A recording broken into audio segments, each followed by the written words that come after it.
Hi mga kalabers! Kauwi ko lang galing school. Nagdiretso na ako sa grocery mga kalabers kasi bibili ako ng pangpansit.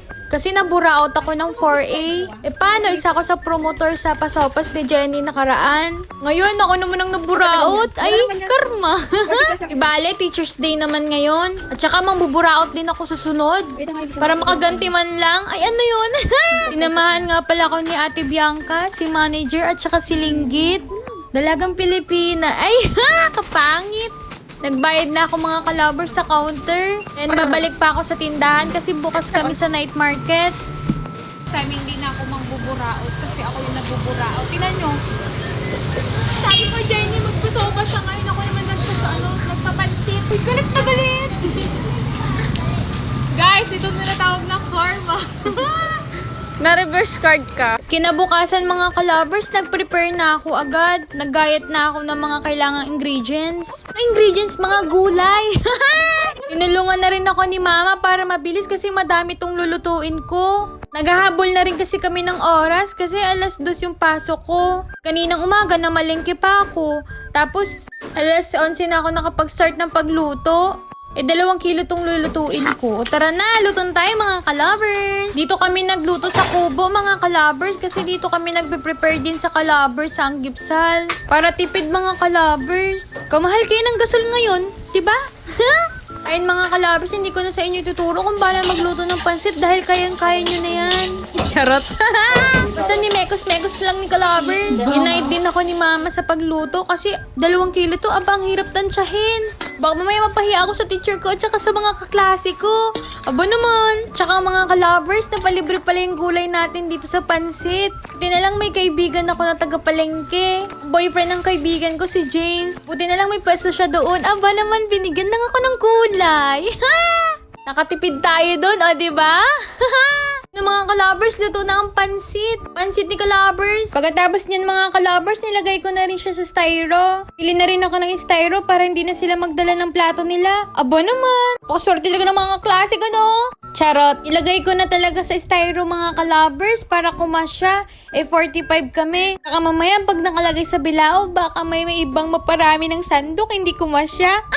Buti na lang mga kalabers, sobra pa, bali 48 yung nagawa ko. Dali-dali ko na tinapos mga kalabers kasi hindi pa ako nakakaligo, late na ako. Nagligo-ligoan na lang ako mga kalabers. O diba ang bilis? Nagsuklay-suklay na lang ako mga kalabers, hindi na muna ako nag-makeup. Ikan ko pa makalimutan mag-toothbrush. Nakakahiya naman sa katabi ko. Baka mamay mabash na naman ako ni Jenny sa hininga ko. Ay, oy.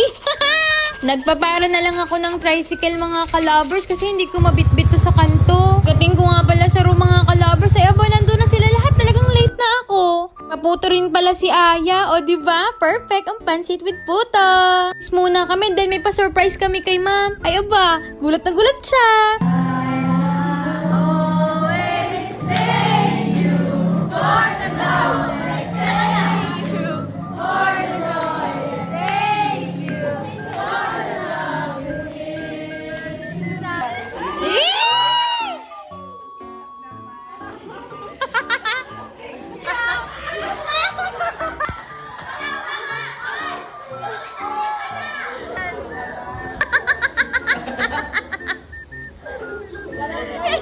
Piling ko graduation na.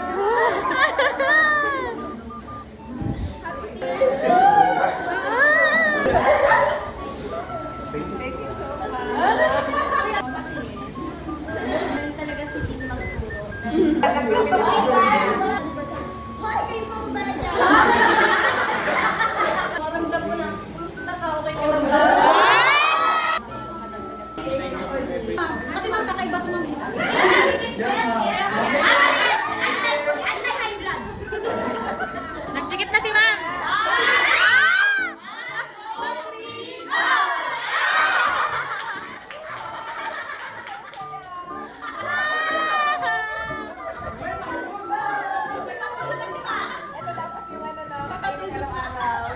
Surprise talaga sa amin si ma'am. Happy Teacher's Day, ma'am! Isa sa teacher namin to paborito si Dean. Pakagaling talaga kasi magturo ni ma'am. Grabe, doon ako natututo sa kanya maging kalmado na tao. Ay, eroy! Seryoso mga kalabers. Pag naging teacher niyo to si Dean, grabe, napaka-solid na teacher talaga na marami kayong matutunan. Kaya talagang nag-effort ang 4A. At saka mga kalabers, graduating na kasi kami. Kaya talagang deserve ng mga teacher namin to. Thank you sa lahat po ng mga teacher namin dyan. At happy Teacher's Day po sa lahat ng teacher. Kumain na rin kami mga kalabers. O diba, ang sarap ng kain nila. Ma'am, paano ma'am? Sakit ni ma'am. Yun lang mga kalabers. Thank you for watching. Don't forget to like, follow, and share. Sa mga mahilig po mag-share dyan, mamimigay po ako ng Gcash. Bye mga kalabers!